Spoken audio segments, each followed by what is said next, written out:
ನಮಸ್ಕಾರ ವೀಕ್ಷಕರೇ, welcome back to my channel. ನಿಮ್ಮ ಸಪೋರ್ಟ್ಗೆ ನಾನು ಆಭಾರಿಯಾಗಿದ್ದೀನಿ. I am very happy for your support. ನಿಮಗೆ ಟ್ಯಾರೋ ರೀಡಿಂಗ್ ಇಷ್ಟ ಆಗ್ತಾ ಇದೆ, ಕ್ಯಾಂಡಲ್ ವ್ಯಾಕ್ಸ್ ರೀಡಿಂಗ್ ಇಷ್ಟ ಆಗ್ತಾ ಇದೆ.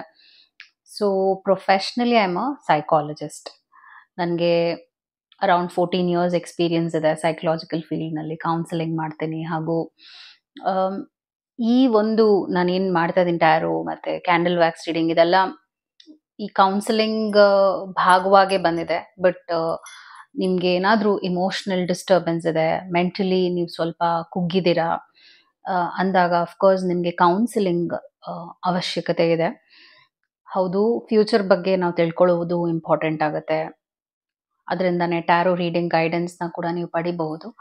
ಆದರೂ ನಿಮಗೆ ಮೆಂಟಲಿ ಸ್ವಲ್ಪ ಡ್ರೈನ್ ಆಗ್ತಾ ಇದ್ದೀರಾ, ಆ ಥರ ನಿಮಗೆ ಸ್ವಲ್ಪ ಕೌನ್ಸಿಲಿಂಗ್ ಅವಶ್ಯಕತೆ ಇದೆ ಅಂದರೆ ನೀವು ಕಾಂಟ್ಯಾಕ್ಟ್ ಮಾಡಬಹುದು. ಡಿಸ್ಕ್ರಿಪ್ಷನಲ್ಲಿ ಕೊಟ್ಟಿರೋ ನಂಬರ್ಗೆ ಕಾಲ್ ಮಾಡಿ ಅಪಾಯಿಂಟ್ಮೆಂಟ್ನ ಪಡಿಬಹುದು. ಸೊ ಇವತ್ತಿನ ಟಾಪಿಕ್, ನಾನು ಯಾವ ಒಂದು ವಿಷಯದ ಬಗ್ಗೆ ಮಾತಾಡ್ತಿದ್ದೀನಿ ಅಂದರೆ ಇಮೋಷ್ನಲ್ ವ್ಯಾಂಪೈರ್ಸ್ ಅನ್ನುವ ವ್ಯಕ್ತಿಗಳ ಬಗ್ಗೆ ಮಾತಾಡ್ತಾ ಹೋಗ್ತೀನಿ. ಇಮೋಷ್ನಲ್ ವ್ಯಾಂಪೈರ್ಸ್ ಅಂದರೆ ಏನು ಅಂತ ನಾನು ನಿಮಗೆ ಈ ವಿಡಿಯೋನಲ್ಲಿ ಕಂಪ್ಲೀಟಾಗಿ ಎಕ್ಸ್ಪ್ಲೇನ್ ಮಾಡ್ತೀನಿ. ಅದಕ್ಕೆ ಮುಂಚೆ ಚಾನಲ್ನ ಸಬ್ಸ್ಕ್ರೈಬ್ ಮಾಡಲಿಲ್ಲ ಅಂದರೆ ದಯವಿಟ್ಟು ಸಬ್ಸ್ಕ್ರೈಬ್ ಮಾಡಿ. Let's start about emotional vampires. ಇವ್ರೇನು ಮಾಡ್ತಾರೆ ಅಂದರೆ ನಿಮ್ಮ ಕಾನ್ಫಿಡೆನ್ಸ್ನ ಕುಗ್ಗಿಸ್ತಾರೆ. ಎಷ್ಟೋ ಜನಕ್ಕೆ ಅದು ಗೊತ್ತಿರುತ್ತೆ ಅಥವಾ ಗೊತ್ತಿರೋದಿಲ್ಲ, ಅದು ಅವ್ರವ್ರ ಇಶ್ಯೂ. ಆದರೆ ನಿಮ್ಮ ಬಗ್ಗೆ ನೀವು ಪ್ರಶ್ನೆ ಮಾಡಿಕೊಳ್ಳುವ ಹಾಗೆ ಒಂದು ಅನುಭವಗಳನ್ನ ಕೊಡ್ತಾ ಹೋಗ್ತಾರೆ. ಇನಿಷಿಯಲಿ ಇದು ನಿಮಗೆ ಗೊತ್ತಾಗೋದಿಲ್ಲ. ಹೋಗ್ತಾ ಹೋಗ್ತಾ ಒಂದು ರಿಲೇಷನ್ಶಿಪ್ನಲ್ಲಿ ನೀವಿದ್ದಾಗ, ಅವ್ರ ಜೊತೆ ನೀವು ತುಂಬ ಮಾತು ಬೆಳೆಸಿದಾಗ ಅಥವಾ ಅವ್ರ ಜೊತೆ ಒಂದು ಒಡನಾಟ ಇಟ್ಕೊಂಡಾಗ ನಿಮಗೆ ನಿಮ್ಮ ಬಗ್ಗೆನೇ ಒಂದು ರೀತಿಯಾದ ಯೋಚನೆ ಶುರು ಆಗುತ್ತೆ. ಅಥವಾ ನೀವು ಯೋಚನೆ ಮಾಡೋಕ್ಕೂ ಶುರು ಮಾಡ್ತೀರ, ಈ ಒಂದು ಡಿಸಿಷನ್ ಅಥವಾ ಈ ವ್ಯಕ್ತಿ ನಿಮ್ಮ ಲೈಫಲ್ಲಿ ಬಂದಿರೋದು ಸರಿನೋ ಇಲ್ವೋ ಅನ್ನುವಂಥ ಒಂದು ಪ್ರಶ್ನೆಯನ್ನು ಮಾಡ್ಕೊಳ್ತಾ ಹೋಗ್ತೀರಾ. ಸೊ ಇಮೋಷ್ನಲ್ ವ್ಯಾಂಪೈರ್ಸ್ ಅವರು ತೀರಾ ನೆಗೆಟಿವ್ ಪರ್ಸ್ನಾಲಿಟಿ ಆಗಿರ್ತಾರೆ ಮತ್ತು ನಿಮ್ಮ ಲೈಫ್ ಬಗ್ಗೆ ಅವರು ಒಂದು ನೆಗೆಟಿವ್ ಪರ್ಸ್ಪೆಕ್ಟಿವ್ ಇಟ್ಕೊಂಡಿರ್ತಾರೆ. ಅಂದರೆ ಯಾವುದೂ ಕೂಡ ಅವರು ಒಂದು ಪಾಸಿಟಿವ್ ಆಗಿ ತಗೊಳ್ಳೋದಿಲ್ಲ, ನೆಗೆಟಿವ್ ಆಗಿ ತಗೊಂಡ್ಬಿಡ್ತಾರೆ. ಇಂಥ ವ್ಯಕ್ತಿಗಳು ಎಲ್ಲಾದರೂ ಬಂದರು ಅಂದರೆ ಒಂದು ಜಾಗಕ್ಕೆ ಬಂದರೂ ಕೂಡ ಅವರು ಫಸ್ಟ್ ನೆಗೆಟಿವ್ನ ನೋಡ್ತಾರೆ. ಅದಾದ ನಂತರ ಬೇರೆ ಏನಿದೆ, ಬೇರೆ ಯಾವುದ್ರ ಬಗ್ಗೆ ಮಾತಾಡ್ಬೋದು ಅಂತ ಅವರು ಹುಡ್ಕೊಂಡು ಹೋಗ್ತಾರೆ. ಬೇಸಿಕ್ಲಿ ಅವರು ಅವರ ಲೈಫ್ ಬಗ್ಗೆನೇ ತುಂಬ ಒಬ್ಸೆಸ್ಡ್ ಆಗಿರ್ತಾರೆ ಅಂತ ಹೇಳ್ಬೋದು. ಅವರ ಲೈಫ್ನಲ್ಲಿ ಏನು ನಡೀತಾ ಇದೆ ಅದು ಬೇರೆಯವ್ರಿಗೂ ತಿಳ್ಕೋಬೇಕು, ಬೇರೆಯವರು ಅದನ್ನು ಅರ್ಥ ಮಾಡ್ಕೋಬೇಕು. ಆದರೆ ಬೇರೆಯವ್ರ ಪ್ರಾಬ್ಲಮ್ ಬಂದಾಗ ಅವ್ರು ಅದಕ್ಕೆ ಕಿವಿ ಕೊಟ್ಟು ಕೇಳುವುದಿಲ್ಲ.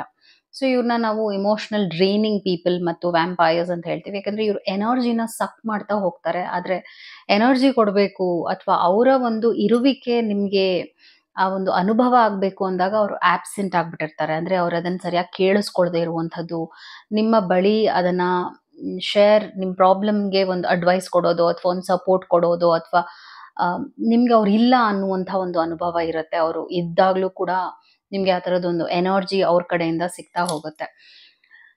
ಸೊ ಇವರು ತೀರಾ ಮ್ಯಾನಿಪ್ಯುಲೇಟಿವ್ ಕೂಡ ಆಗಿರ್ತಾರೆ.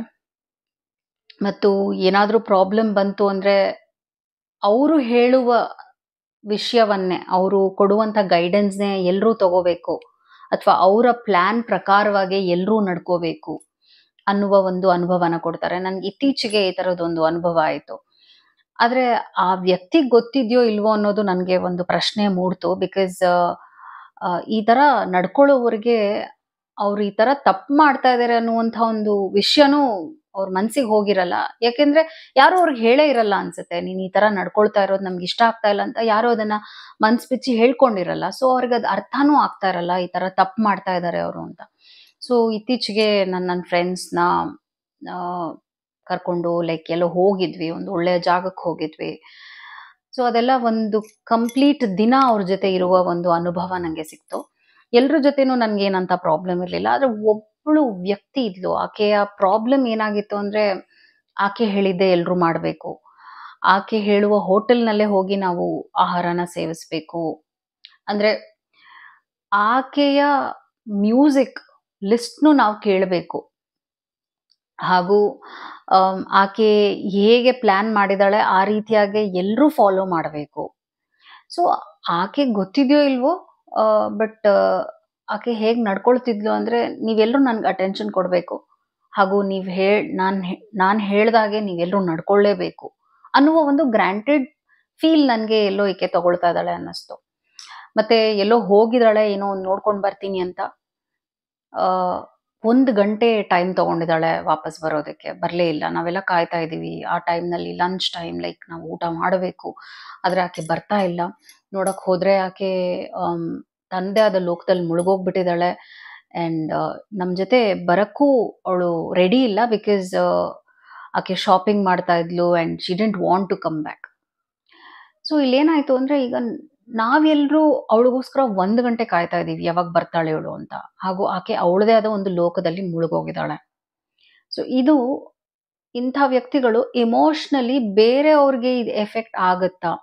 ನಾನ್ ಹೀಗ್ ನಡ್ಕೊಳ್ಳೋದ್ರಿಂದ ಬೇರೆಯವ್ರಿಗೇನಾದ್ರೂ ಒಂದ್ ಸ್ವಲ್ಪ ಅಡಚಣೆ ಆಗತ್ತಾ? ಇಂಥ ಒಂದು ಬೇಸಿಕ್ ಸೆನ್ಸ್ ಕೂಡ ಹೊಂದಿರಲ್ಲ ಎಷ್ಟೋ ಜನ. ಇವ್ರನ್ನ ನಾವು ಇಮೋಷನಲ್ ವ್ಯಾಂಪೈರ್ಸ್ ಅಂತ ಹೇಳ್ತೀವಿ. ನಿಮ್ಗೆ ಇದು ಇನಿಷಿಯಲಿ ಗೊತ್ತಾಗೋದಿಲ್ಲ. ಹೋಗ್ತಾ ಹೋಗ್ತಾ ಇವ್ರ ಜೊತೆ ತುಂಬಾ ಟೈಮ್ ಸ್ಪೆಂಡ್ ಮಾಡಿದಾಗ, ಇವ್ರ ಜೊತೆ ನೀವು ತುಂಬಾ ಮಾತಾಡಕ್ ಶುರು ಮಾಡಿದಾಗ್ಲೇನೆ ಇವರಲ್ಲಿರುವಂತಹ ಒಂದು ಗುಣಗಳು ಅರ್ಥ ಆಗ್ತಾ ಹೋಗುತ್ತೆ. ಬಟ್ ಏನಾಗುತ್ತೆ ಅಂದ್ರೆ, ಅವ್ರನ್ನ ನೀವು ಅವಾಯ್ಡ್ ಮಾಡ್ಬೇಕು ಅಂತ ಕೂಡ ಅನ್ಸುತ್ತೆ. ಒಂದೊಂದ್ಸಲ ನೀವು ಅವರ ಒಂದು ಅಟೆನ್ಷನ್ ವಿಷಯವಾಗಿ ಅವಲಂಬಿತರಾಗಿದ್ದೀರಾ ಅಂದಾಗ, ಅಥವಾ ಇದೊಂದು ರೊಮ್ಯಾಂಟಿಕ್ ಇಂಟ್ರೆಸ್ಟ್ ಆದಾಗ ಅವ್ರನ್ನ ಕಟ್ ಆಫ್ ಮಾಡೋದು ಕಷ್ಟ ಆಗುತ್ತೆ. ಅದು ಒಂದು. ಈಗ ನನ್ಗೆ ಅದು ಈಸಿ ಆಯ್ತು. ಬಿಕಾಸ್ ಆಕೆ ನನ್ಗೇನ್ ಕ್ಲೋಸ್ ಫ್ರೆಂಡ್ ಆಗಿರ್ಲಿಲ್ಲ. ಆಕೆ ನಾನು ಕಟ್ ಆಫ್ ಮಾಡೋದು ಬಹಳ ಸುಲಭ ಆಗೋಯ್ತು. ಹಾಗೂ ನಾನು ಡಿಸೈಡ್ ಕೂಡ ಮಾಡಿದೆ, ಈಕೆ ಜೊತೆ ನಾನು ಜಾಸ್ತಿ ಟೈಮ್ ಸ್ಪೆಂಡ್ ಮಾಡಬಾರ್ದು. ಮಾಡಿದ್ರೆ ಏನಾಗುತ್ತೆ ಅಂದ್ರೆ, ಅವಳ ಲೋಕದಲ್ಲಿ ನಾನಿದ್ದೀನಿ ಅನ್ಸ್ಬಿಡುತ್ತೆ. ಆದ್ರೆ ನನ್ನ ಲೈಫ್ ನನ್ನ ಕಂಟ್ರೋಲಲ್ಲಿ ಇಲ್ಲ ಅನ್ಸ್ಬಿಡುತ್ತೆ ಅನ್ನುವಂಥ ಒಂದು ಫೀಲಿಂಗ್ ನನಗೆ ಬಂತು ಸ್ಟ್ರಾಂಗ್ ಆಗಿ. ಸೊ ನಾನು ಆಗ್ಲೇ ಹೇಳ್ದಾಗೆ, ಒಂದು ಜಸ್ಟ್ ಒಂದು ಫ್ರೆಂಡ್ಶಿಪ್ ಅಥವಾ ಏನೋ ಗೊತ್ತು ಅನ್ನೋ ರೀತಿಯಾಗಿದ್ರೆ ಇವ್ರನ್ನೆಲ್ಲ ನೀವು ಕಂಪ್ಲೀಟ್ ಆಗಿ ಲೈಫಿಂದ ತೆಗೆದುಹಾಕೋದು ಸುಲಭ ಆಗತ್ತೆ.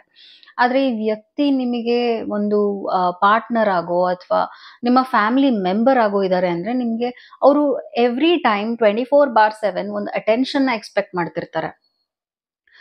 ಒಂದ್ಸಲ ಕೊಡ್ಬೋದು, 2 ಸಲ ಕೊಡ್ಬೋದು. ಪ್ರತಿ ಸಲಾನು ಅವ್ರು ಹೇಳುವ ಹಾಗೆ, ಅವರು ವರ್ತಿಸುವ ಹಾಗೆ ನಾವು ಸ್ಪಂದಿಸುವುದಕ್ಕೆ ಆಗೋದಿಲ್ಲ. ಸೊ ಇಂಥ ವ್ಯಕ್ತಿಗಳಿಗೆ ನೀವು ಏನ್ ಮಾಡ್ಬೇಕಾಗತ್ತೆ ಅಂತ ಕೂಡ ನಾನು ಹೇಳ್ತೀನಿ. ಪಾಯಿಂಟ್ ನಂಬರ್ 1 ಏನಾಗುತ್ತೆ ಅಂದ್ರೆ, ಯಾವಾಗ್ಲೂ ನಿಮ್ಮ ಲೈಫ್ನ ನಿಮ್ಮ ಪ್ರಯಾರಿಟಿನಲ್ಲಿ ಇಟ್ಕೊಳ್ಳೇಬೇಕಾಗತ್ತೆ. ಹೌದು, ಸಹಾಯ ಮಾಡಬೇಕು. ಹೌದು, ನಾವೊಬ್ಬ ವ್ಯಕ್ತಿಗೆ ಸಪೋರ್ಟ್ ಬೇಕು ಅಂದಾಗ ಇರಲೇಬೇಕು. ಆದ್ರೆ ಎಲ್ಲವೂ ಅವ್ರು ಹೇಳುವ ಹಾಗೆ ನಡ್ಕೊಂಡು ಹೋಗ್ತಾ ಇದೆ ವಿಷಯಗಳು.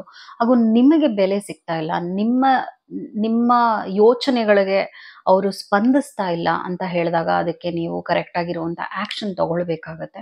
ಒಂದು, ಅವ್ರಿಗೆ ಹೇಳ್ಬೇಕಾಗತ್ತೆ, ಇದು ಸರಿ ಇಲ್ಲ, ನಾನು ಇಷ್ಟ ಪಡುವ ಹಾಗೆ ನಾನು ಇರ್ಬೇಕಾಗತ್ತೆ, ಹಾಗೂ ನೀನು ಅದನ್ನ ರೆಸ್ಪೆಕ್ಟ್ ಮಾಡ್ಬೇಕಾಗತ್ತೆ. ನೀನು ಹೀಗೆ ನನ್ನ ಜೊತೆ ವರ್ತಿಸುವುದು ಇಂಪಾರ್ಟೆಂಟ್ ನನಗೆ ಅಂತ ಒಂದು ಕಮ್ಯುನಿಕೇಶನ್ ಮಾಡೋದು ಮುಖ್ಯ.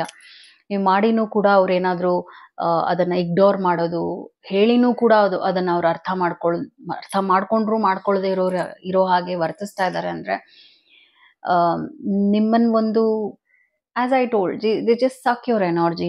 ನಿಮ್ ಲೈಫ್ನಲ್ಲಿ ಬೇರೆ ಏನೋ ಮಾಡಬೇಕು ಅನ್ನುವಂಥ ಒಂದು ಪ್ಯಾಷನ್ ಕೂಡ ನಿಮ್ ಲೈಫ್ನಲ್ಲಿ ಉಳಿದಿರೋದಿಲ್ಲ. ಯಾಕಂದ್ರೆ ಇವರ ತಲೆನೋವೇ ನಿಮ್ಗೆ ದಿನ ಎಲ್ಲ ಕುಗ್ಗಿಸ್ತಾ ಹೋಗುತ್ತೆ. ನಿಮ್ ಲೈಫ್ನ ಲೈಕ್ ಕೆಳಗಡೆ ಫುಲ್ ಮಾಡ್ತಾ ಹೋಗುತ್ತೆ. ಸೊ ಯಾವಾಗ ನಿಮ್ಗೆ ಇದು ಅತಿರೇಕಕ್ಕೆ ಹೋಗ್ತಾ ಇದೆ ಅನ್ಸುತ್ತೆ ಅಂತ ನಿಮ್ಗೆ ಅನ್ಸ್ದಾಗ, ಅವ್ರು ನಿಮ್ ಲೈಫಲ್ಲಿ ಯಾವಾಗ್ಲೂ ಇರ್ಬೇಕು ಅನ್ನುವಂಥ ಅವಶ್ಯಕತೆ ಇಲ್ಲ ಅಂತ ಹೇಳ್ತಾ ಇದ್ದೀನಿ. ಓಕೆ, ಸೊ ಯೋಚನೆ ಮಾಡಿ ನೀವು ಹೇಗೆ ಇದನ್ನ ಹ್ಯಾಂಡಲ್ ಮಾಡ್ತೀರಾ. ಕೌನ್ಸಿಲಿಂಗ್ ಬೇಕಂದ್ರೆ ತಗೋಬಹುದು. ಬಟ್ ಇಂಥ ವ್ಯಕ್ತಿಗಳು ಒಂದು ಅನುಭವ ಏನ್ ಕೊಡ್ತಾರೆ ಅಂದ್ರೆ, ನಿಮ್ಮಲ್ಲೇ ಏನೋ ಕೊರತೆ ಇದೆ ಅಂತ. ಹಾಗೂ ತೀರಾನೇ ಜಡ್ಜ್ಮೆಂಟಲ್ ಆಟಿಟ್ಯೂಡ್ನ ಬೆಳೆಸ್ಕೊಂಡು ಹೋಗ್ತಾರೆ. ನಾನು ಹೇಳೋದೇ ಸರಿ, ಅಥವಾ ನಾನು ಮಾತಾಡೋದು ಎಲ್ಲರೂ ಫಾಲೋ ಮಾಡಲೇಬೇಕು ಅನ್ನುವಂಥ ರೂಲ್ಸ್ ಸೆಟ್ ಮಾಡೋದ್ರಿಂದ ಏನಾಗುತ್ತೆ ಅಂದ್ರೆ, ಸೊ ಅವಾಗ ಏನಾಗುತ್ತೆ ಅಂದ್ರೆ, ನಿಮಗೂ ಕಷ್ಟ ಆಗುತ್ತೆ ಅವ್ರ ಜೊತೆ ಒಂದು ಲೈಫ್ನ ಲೀಡ್ ಮಾಡಕ್ಕೆ. ಇಂಥವ್ರ ಜೊತೆ ನೀವು ಲೈಫ್ ಲಾಂಗ್ ಇರಬೇಕು ಅಂದಾಗ. ಆಗದೇ ಇಲ್ಲ ಅಂದ್ರೆ ನೀವು ಇರ್ಬೇಕಾ ಬೇಡವಾ ಅಂತ ಯೋಚನೆ ಮಾಡಿ. ಆಗತ್ತೆ ಅಂದ್ರೆ, ಅವ್ರು ಅರ್ಥ ಮಾಡ್ಕೊಳ್ತಾ ಇದಾರೆ, ಅವ್ರು ಬದಲಾಗಕ್ಕೆ ರೆಡಿ ಇದ್ದಾರೆ ಅಂದ್ರೆ, ಹೌದು, ಒಳ್ಳೇದೇನೆ, ಅವರು ಬದಲಾಗ್ತಾರೆ. ಯಾಕಂದ್ರೆ ನಾನು ಆಗ್ಲೇ ಹೇಳಿದಾಗ, ಒಬ್ಬೊಬ್ರಿಗೆ ಅದ್ರ ಅರಿವಿರೋದಿಲ್ಲ. ಈ ತರ ನಾನು ಮಾಡ್ತಾ ಇದ್ದೀನಿ, ಈ ತರ ಅನುಭವನ ಅವ್ರಿಗೆ ಕೊಡ್ತಾ ಇದ್ದೀನಿ, ಮತ್ತು ನೀವು ಬೇಕೇ ಬೇಕು ಅನ್ನುವ ಒಂದು ಇಂಪಾರ್ಟೆನ್ಸ್ ಇದೆ ಅಂದ್ರೆ, ನಿಮ್ಮ ಬಗ್ಗೆ ಅವ್ರಿಗೆ ಆ ಒಂದು ರೆಸ್ಪೆಕ್ಟ್ ಇದೆ ಅಂದ್ರೆ, ನಿಮ್ಮ ಬಗ್ಗೆ ಅವ್ರಿಗೆ ಅಷ್ಟು ಪ್ರೀತಿ ವಿಶ್ವಾಸ ಇದೆ ಅಂದ್ರೆ, ನಿಮ್ಮ ವಿಷಯಕ್ಕೂ ನಿಮ್ಮ ವಿಚಾರಗಳಿಗೂ ಅವ್ರು ಬೆಲೆ ಕೊಟ್ಟೇ ಕೊಡ್ತಾರೆ. ಅವ್ರು ಬದಲಾಗೇ ಆಗ್ತಾರೆ. ಬಿಕಾಸ್ ನಿಮ್ಮನ್ನ ಕಳ್ಕೊಳ್ಳುವಂಥ ಭಯ ಇರೋದ್ರಿಂದ ಅವ್ರಿಗೆ ಆ ಒಂದು ಚೇಂಜ್‌ನ ಅವ್ರ ಲೈಫಲ್ಲಿ ತರಬೇಕು ಅಂತ ಖಂಡಿತವಾಗ್ಲೂ ಅನ್ಸುತ್ತೆ. ಅಕಸ್ಮಾತ್ ಹಾಗೆ ಆಗ್ತಾನೇ ಇಲ್ಲ ಅಂದಾಗ every day is a drama ಅವ್ರ ಜೊತೆ. ಸೊ ಯೋಚನೆ ಮಾಡಿ ನೀವೇನು ಮಾಡಬೇಕು ಅಂತ ಇದ್ದೀರಾ ಅಂತ. I hope this video was helpful. Take care. ನಮಸ್ಕಾರ. Thank you.